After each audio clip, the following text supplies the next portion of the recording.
Over in San Francisco, South Korean President Yoon pitches the need to ramp up global connectivity in key areas, the center on trade and supply chains as he meets CEOs on the sidelines of the APEC summit. He separately met with Apple CEO Tim Cook for talks on business cooperation. U.S. President Joe Biden and Chinese leader Xi Jinping meet for the first time in a year in San Francisco amid a tense bilateral relationship. They agreed upon reopening military communication, but divisions remain over Taiwan. It was a big day in South Korea for over 500,000 test takers of the college entrance exam Suneung. What stood out this year? Mask-free and no killer questions. It's November 16, 2023. This is News Center. Good evening. Thank you for joining us. I'm Yoon Jung-min. We're starting in San Francisco, where President Yoon landed earlier and pitched the need to ramp up global connectivity in trade and supply chains among many key areas as he met CEOs on the sidelines of the APEC summit. His economic diplomacy kicks into high gear this week. Our senior presidential correspondent Oh Soo-young reports.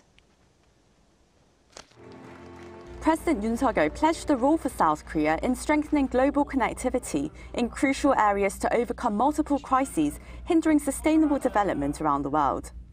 Speaking at the Asia-Pacific Economic Cooperation CEO Summit on Wednesday, Yoon highlighted the importance of multilateral institutions to ensure the free flow of trade, capital, data and people across borders. Noting that APEC members had responded swiftly and demonstrated leadership during the Asian financial crisis and the global financial crisis, Yoon said the group must rise to the challenge again in the face of conflicts in Europe and the Middle East, technological rivalry, and the weaponization of resources. 팬데믹을 계기로 부각된 공급망 리스크는 특히 자유무역을 통해 발전해온 아태 지역 국가들에게 큰 위협 요인이 되고 있습니다. 디지털 경제의 무한한 가능성에도 불구하고 국경을 넘는 데이터의 연결과 이를 통한 가치 창출은 아직 시장의 기대에 미치지 못하고 있습니다. 세계 경제가 다시 역동성을 회복하고 지속 가능한 성장을 이어가기 위해서는 APEC이 중심이 되어 세계 경제의 연결성을 가속화해야 합니다. First, he said trade, investment and supply chains should be strengthened across the region to promote the free movement of goods and services. This would include lowering trade barriers and forging innovative responses such as early warning systems for key resources. He also called for digital interconnectivity, noting that data and transactions should move seamlessly across borders, and digital divides between societies must be removed for fair access and use of technologies. Yoon noted that South Korea announced a Digital Bill of Rights in September based on 5 principles: freedom, fairness, safety, innovation and solidarity. Yoon has been pushing for new international standards to protect and enhance human welfare amid the rapid evolution of digital technology. He also emphasized the need to expand exchanges between young people across the Asia-Pacific to spark innovation and business opportunities. Yoon proposed an exchange program for young scientists with visa waivers and speedy entries to enable travel to study, research and attend workshops between APEC members, based on South Korea's adoption of the APEC business travel card system, which promoted intra-regional trade, investment and people-to-people exchanges. APEC member nations are home to around 2.95 billion people and represent approximately 62% of the world's GDP and 48% of global trade as of 2021. Yoon on Thursday will attend the Leaders Summit of the US-led Indo-Pacific Economic Framework of 14 countries being held on the sidelines, as Washington looks to strengthen its network of trade and tech relations with regional partners amid its rivalry with China. Over the next few days, the top office says Yoon will play a role in leading global discussions at the APEC summit, which marks its 30th anniversary this year, especially as South Korea looks to assume presidency of the regional economic meeting in 2025. Oh Soo-young, Arirang News, San Francisco. As the nation's #1 salesperson, President Yoon met the leaders of GM, Visa, and Apple in San Francisco for business opportunities. Our top office correspondent Kim Do-yeon has the details. Amid a flurry of diplomatic events, President Yoon Suk-yeol is also using his APEC trip to spur on more investment into South Korea. One major announcement, General Motors is looking to expand production in South Korea, according to the top office on Wednesday, speaking in San Francisco. The GM vice chairman expressed confidence in business activities in South Korea due to the government's bold regulatory reforms and improvements in systems that align with global standards. He announced plans to continue expanding production in Korea, building on the partnership of the last 30 years. The summit between President Yoon and the GM representatives came at GM's request just before Yoon's appearance at the APEC CEO Summit.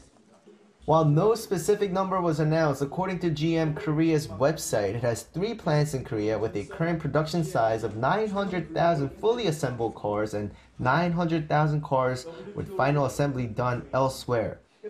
Other CEOs also approached President Yoon ahead of his keynote speech, including Visa Executive Chair Al Kelly, who said he will be looking to invest into South Korea more with focus on helping small to medium-sized enterprises.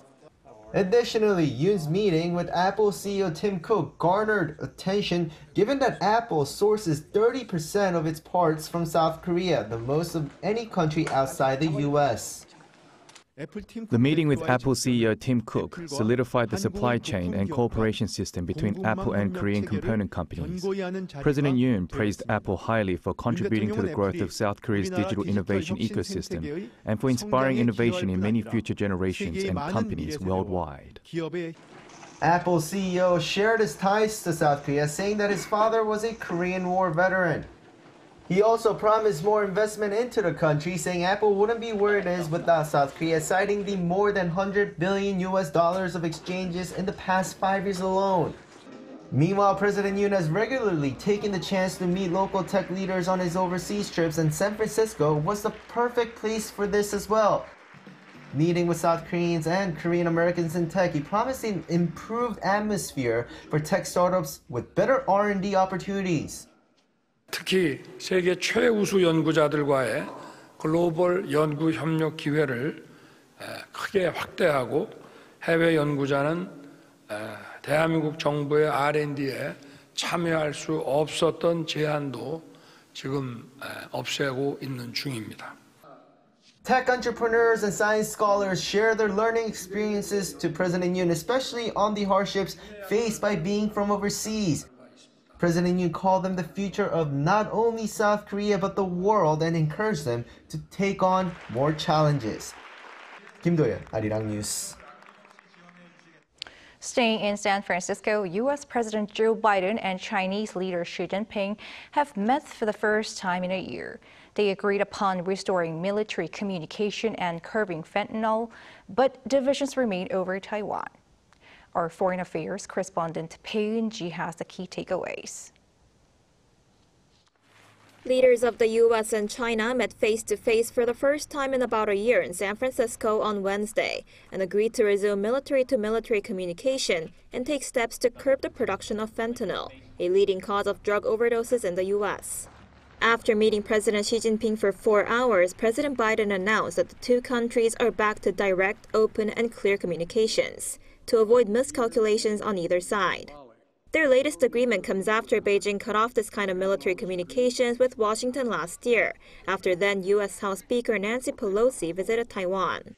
Relations between the two countries escalated further in February, when the U.S. shot down a suspected Chinese spy balloon that flew over its territory.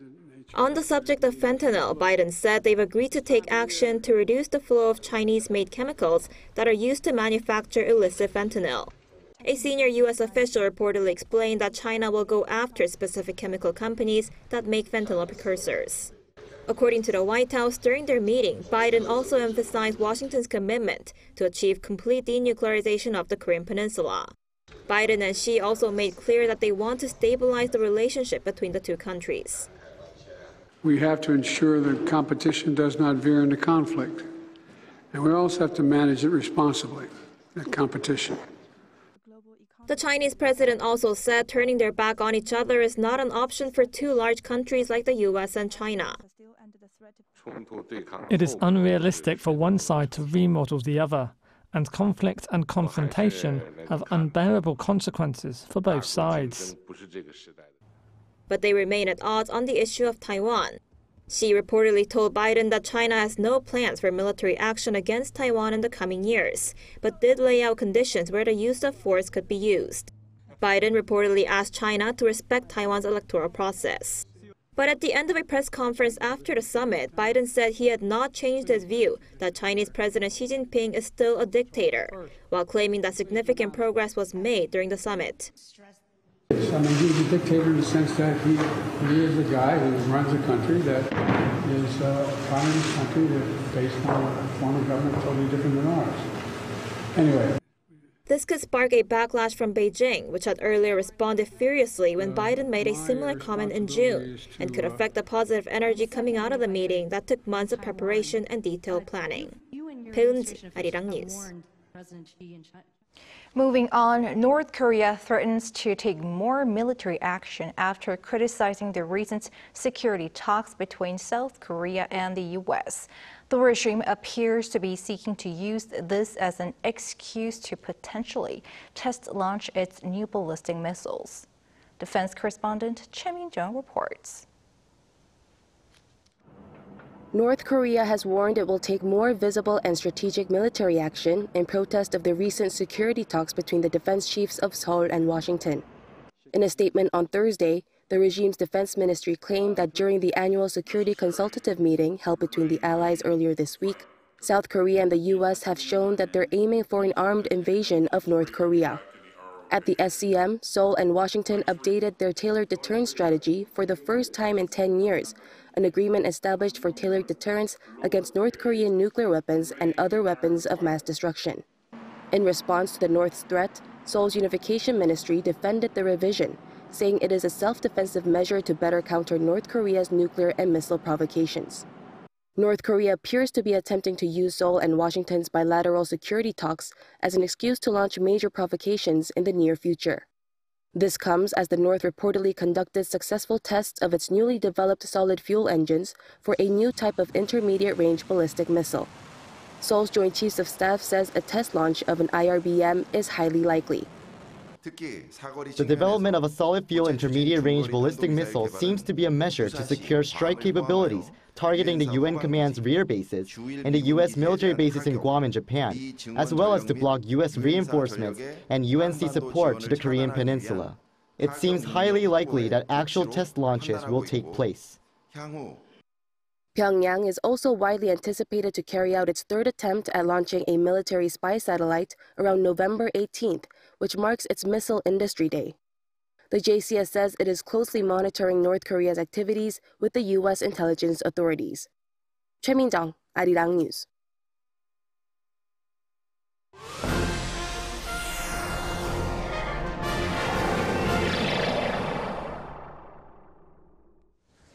It was a big day today here in Korea for over 500,000 test takers of the college entrance exam Suneung. It was the first mask-free exam in 4 years, and there was no difficult killer questions. Suneung has the wrap-up. The faces of the students were filled with a mix of emotions and a sense of liberation. Finally, this year's Suneung, the college entrance exam in South Korea, is over.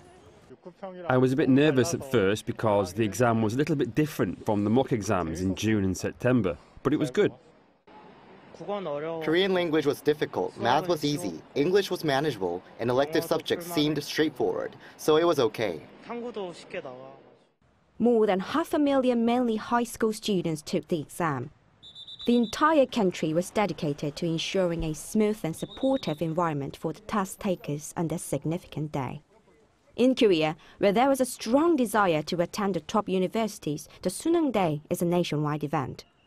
Local police officers and Marine Corps Veterans Associations also stepped up to assist in the smooth running of the exam. During the English listening test from 1:05 p.m. to 1:40 p.m., flights were suspended and there were restrictions on the train and vehicle traffic. The Suneung began at 8:40 a.m. with Korean language. Normally, the whole exam lasts about 8 hours, but depending on the number of elective subjects, some students can end up taking the Suneung for more than 9 hours. This exam is like a marathon, continuing with math, English and elective subjects one after another, all in just one day. Many parents stood in front of the school gate with determination and worries and showed their support. I felt relieved. I was watching the news and they said it was difficult. Still, I believe my daughter did her best, so regardless, I'll support her with her medical school preparations and achieve good results. This year, a total of 504,588 students are taking the Suneung. Of those, 31.7% are retaking the exam, marking the highest proportion of retakes in 28 years. Despite not containing certain difficult questions, the so-called killer questions, there were some indications that it was difficult overall. Also, this year marks the 4th Suneung since the outbreak of COVID-19, but due to relaxed quarantine measures, even students with COVID-19 can wear masks and take the exam in the same testing room as others. The exam scores will be available for confirmation on Friday, December 8th. Hyeong-sik, Arirang News. President Yoon on Thursday nominated Daejeon High Court Chief Judge Jeong Hyeong-sik to the position of constitutional judge.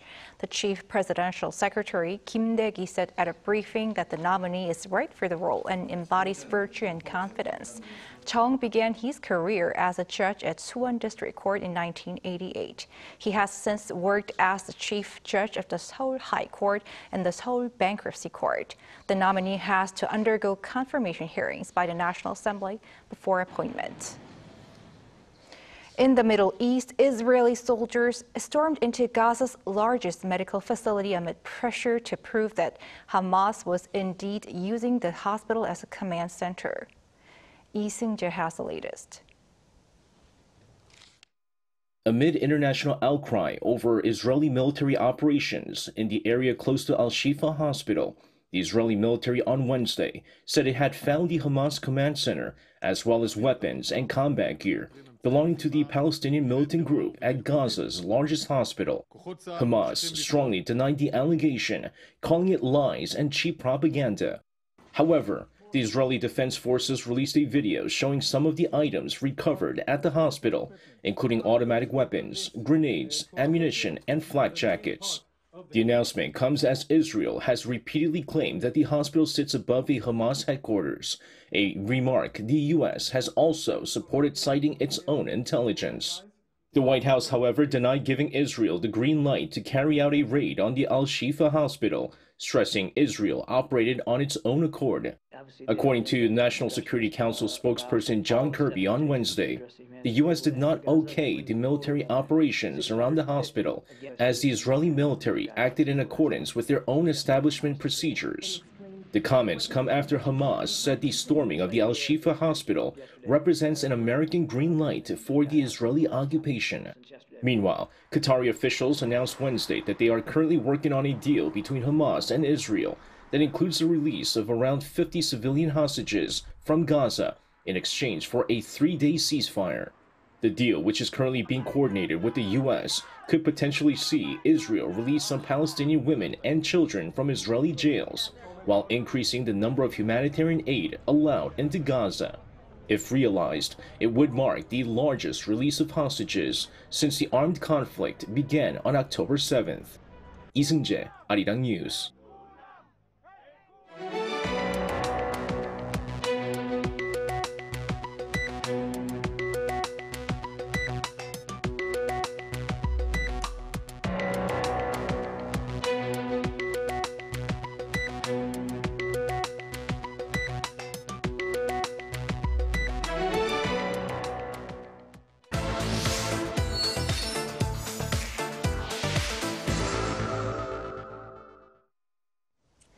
It's the shopping festival season here with the Korea Sale Festa underway right now nationwide. Will this be a chance to bolster consumer confidence amid sluggish domestic demand? Our business correspondent Shin Ha-young is here with this topic. Hi, Ha-young. Good evening, Jeong-min. So, Ha-young, I heard it's the largest ever Korea Sale Festa. Tell us about it. You're right, Jeong-min. Well, for those who are not aware of this event, think of it as America's Black Friday or China's Singles' Day, which are the largest shopping festival in each country. And here in South Korea, we have an annual event called the Korea Sale Festa, which was first launched in 2015 in response to the economic slowdown during the MERS outbreak. And it is back again this year on a larger scale and for a longer period. It kicked off on Saturday, and about 2,500 companies are taking part, which is the most ever. And this year's event has also been extended from 15 to 20 days to ensure that more people can take advantage of lower prices. You know, I could be a shopper, right? What are some of the items I can buy at lower prices? Well, during the event, there are discounts on a wide range of items from food and including fashion and even automobiles. And large supermarkets are offering up to a 50% discount and buy one, get one free promotions on fresh produce, processed food, household goods, and more. And with kimchi making season underway, there have been discounts on kimchi making ingredients. And at the place I visited yesterday, cabbage was already sold out. And for items like cars and home appliances, now might be the right time to make a purchase. And Hyundai Motor is offering discount of up to 6 million won or around $4,500 on electric cars. And Kia Motors is also offering discounts of up to 7 million won. And LG Electronics has included 17 popular items such as dryers, dishwashers, and steam closets in the promotion, while Samsung Electronics has 16 items on discount, including TVs. And also, major cinemas are taking part for the first time, offering a 3,000 won discount on movie tickets. And now let's take a listen to what consumers had to say. I came shopping today after hearing about a discount sale. It's great that there are a variety of discounted items, but it'd be even better if there were bigger discounts on daily necessities. I use social media a lot, but I didn't know about this event. With prices going up these days, I hope there are good deals on kitchenware and bedding, especially for single-person households. Ha-young, can we expect a boost in consumer demand? Well, the growth in private spending in South Korea has slowed down due to the impact of high key interest rates. And to boost economic growth, consumer spending, which takes up about half of the GDP, needs to rebound. However, private spending in the third quarter only rose by 0.3% compared to the previous quarter. And considering the decline in the second quarter, the domestic market is still relatively sluggish. And consumer prices last month jumped 3.8% on year, the highest in 7 months, making it difficult for consumers to open their wallets. And in response, the government plans to stimulate consumer sentiment through the larger scale discount event. And during last year's Korea Sale Festa, among participating firms, 90 firms generated total sales worth 5 trillion won, or around $4 billion. And with an increase in both the number of participating companies and the duration, Seoul's Industry Ministry forecasts that sales will increase by 10 to 20% this year. However, experts say that the boost to consumer spending could be limited as the level of discounts is relatively lower than what's offered on China's Singles' Day and Black Friday in the U.S. Take a listen. On Black Friday, manufacturers are the ones that cut prices, resulting in big discounts. But in Korea, unless manufacturers lower prices, relying solely on discounts from retailers may have limitations in encouraging consumers to open their wallets. The government should offer incentives to both retailers and manufacturers so that consumers can buy heavily discounted products. So I guess we'll have to wait and see how much it can boost consumer spending throughout this year. I might open my wallet. All right, thanks for the report, Ha-young. Thank you.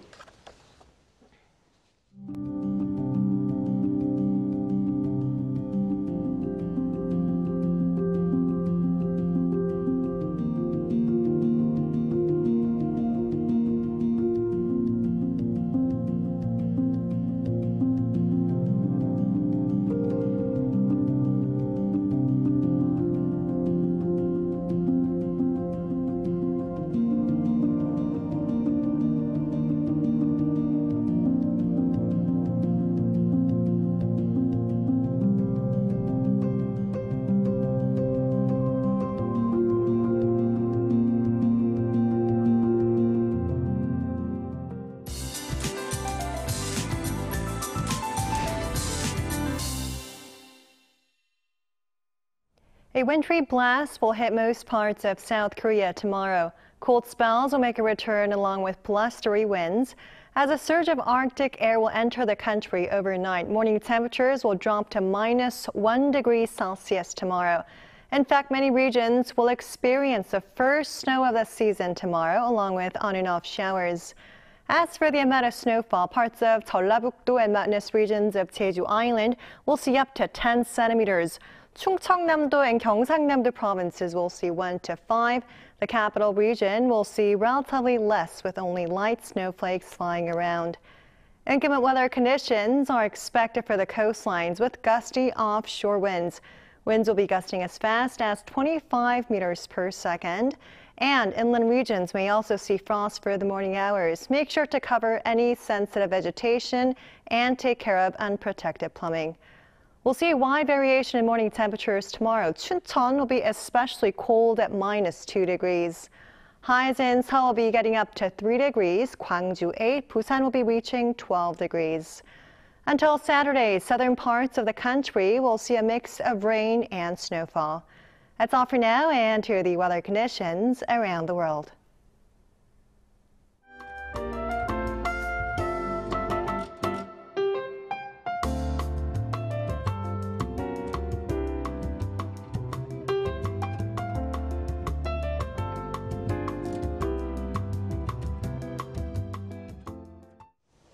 That is News Center for tonight. Thank you for watching. A panel session coming up.